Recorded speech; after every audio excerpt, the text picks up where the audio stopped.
ஹரிஹி ஓம். ராதே கிருஷ்ணா. அறிந்து கொள்வோம் பகவான் நாமங்களை, தெரிந்து கொள்வோம் அதன் பெருமைகளை. பகுதி 211. இந்த பகுதியில் 218வது திருநாமத்தை பார்க்க போகிறோம். இது விஷ்ணு சகஸ்ரநாமத்தின் 23வது ஸ்லோகத்தில் வருகிறது. ஸ்லோகம் 23.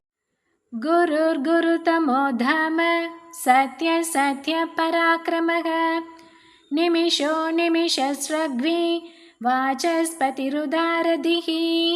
நாமம் 218. ஓம் வாசஸ்பதயே நமக. பேச்சின் இறைவன், அதாவது பேச்சுக்கு அதிபதி என்று இதற்கு பொருள். மேல்பத்தூர் நாராயண பட்டத்திரி நாராயணியத்தை ஏன் மத்ஸ்ய அவதாரத்திலிருந்து ஆரம்பித்தார் என்று இதில் பார்க்கலாம்.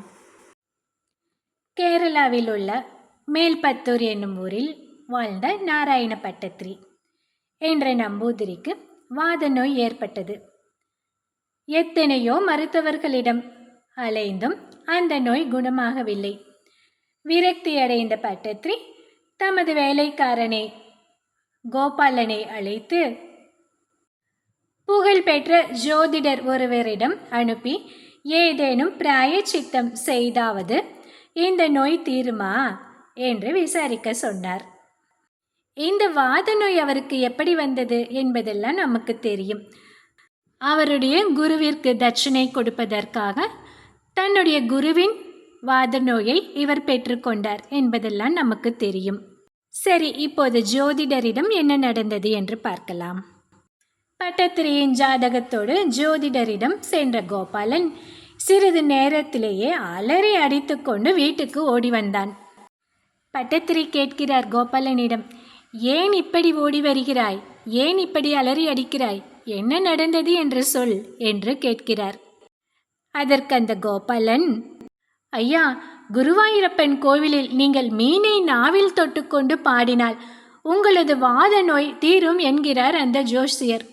புனிதமான சேத்திரமாகிய குருவாயூரில் இத்தகைய அசுத்தமான காரியத்தை செய்யலாமா?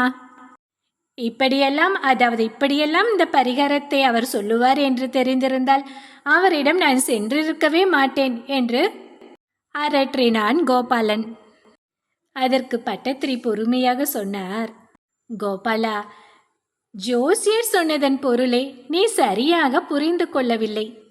மீனை தொட்டு பாடு என்றால் நாவில் மீனை மென்று கொண்டே பாட வேண்டும் என்று பொருள் அல்ல. திருமாலின் 10 அவதாரங்களுள் முதல் அவதாரமான மீனில் தொடங்கி 10 அவதாரங்களையும் பாட சொல்லியிருக்கிறார் ஜோசியர். சரி, வா வா, நாம் குருவாயூரப்பன் முன்னே 10 அவதாரங்களையும் பாடினால் ஸ்துதி பிரியரான அவன் இந்த வாத நோயை குணப்படுத்தி அருள்வான் என்று சொல்லி புறப்பட்டார் நாராயண பட்டத்திரி. அவருக்கே வாத நோய், எப்படி அவர் தானாக போவார்? வாத நோயால் நடக்க முடியாமல் முடங்கி கிடந்த பட்டத்திரியை 10-15 பேர் பல்லக்கில் தூக்கி வைத்து கொண்டு குருவாயூருக்கு அழைத்து சென்றார்கள்.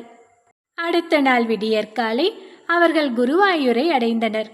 அங்குள்ள பொய்கையில் பட்டத்திரியை நீராட்டி புதிய ஆடை அணிவித்து குருவாயூரப்பன் முன்னே வலப்புறமாக இருக்கும் திண்ணையில் அவரை அமர்த்தினார்கள்.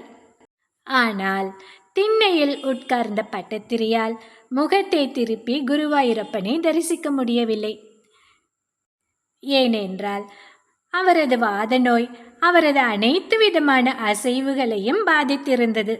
அப்போது பட்டத்திரி, நீங்கள் ஏன் கழுத்தை திருப்ப முயன்று சிரமப்படுகிறீர்கள்? என் கழுத்தின் இருபுறமும் நன்றாகத்தானே உள்ளது என்று சொன்ன குருவாயூரப்பன் தனது தலையை தானே சாய்த்து பட்டத்திரியை பார்த்து நன்கு கடாட்சித்தான். சரி, மீனை தொட்டு பாட ஆரம்பிக்கலாம் என்று குருவாயூரப்பன் உத்தரவு வழங்க மத்ஸ்ய அவதாரம் தொடங்கி திருமாலின் அவதாரங்களை எல்லாம் தொகுத்து நாராயணீயம் என்ற நூலாக பாடினார் நாராயண பட்டத்திரி. 1000 ஸ்லோகங்களுக்கு மேல் கொண்ட நாராயணீயத்தை 100 தசகங்களாக பிரித்து பாடினார். ஒவ்வொரு தசகத்தையும் பட்டத்திரி நிறைவு செய்யும் போதும் குருவாயூரப்பன் தன் தலையை அசைத்து அவர் பாடிய ஸ்லோகங்களை அங்கீகரித்தான். நாராயணியம் என்ற நூலை அவர் நிறைவு செய்த வேளையில் குருவாயூரப்பன் அருளால் அவரது வாத நோயும் பூரணமாக குணமாகிவிட்டது. சரி, நாராயணியம் எழுதியாகிவிட்டது. வாத நோயும் குணப்படுத்திவிட்டான் கிருஷ்ணன். அடுத்து என்ன செய்தார் பட்டத்ரி? நேராக தனக்கு இந்த நல்ல உபாயத்தை வழங்கிய ஜோதிடரிடம் சென்று நன்றி தெரிவித்தார். அப்போது அவர் ஜோதிடரிடம் கேட்டார், ஜோதிடரே, குருவாயூரப்பனாக இங்கே கோயில் கொண்டிருப்பவன் கிருஷ்ணன் அல்லவா? அப்படி இருக்க கிருஷ்ணாவதாரத்தை மட்டும் பாடு என்று சொல்லாமல் மத்ஸ்ய அவதாரம் தொட்டு அனைத்து அவதாரங்களையும் தாங்கள் பாடு சொன்னதற்கு காரணம் என்ன என்று கேட்டார். அதற்கு அந்த ஜோசியர் என்ன சொன்னார் தெரியுமா?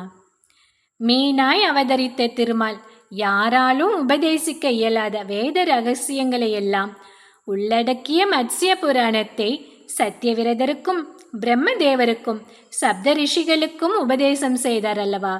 இத்தகைய வாக்குவன்மை மிக்கவராக மத்ஸ்யமூர்த்தி திகழ்வதால் அவர் வாசஸ்பதி என்று அழைக்கப்படுகிறார்.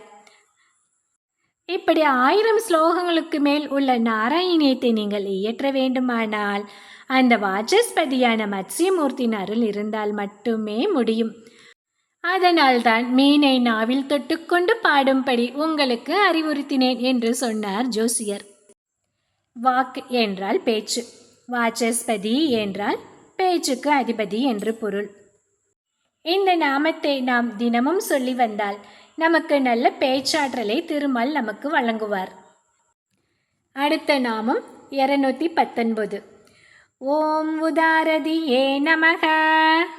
இந்த நாமத்தில் பெருமாள் ஏன் மீனாக அவதாரம் செய்தார் என்று பார்க்கலாம். அதை அடுத்த பகுதியில் பார்க்கலாம். ஹரி ஓம்.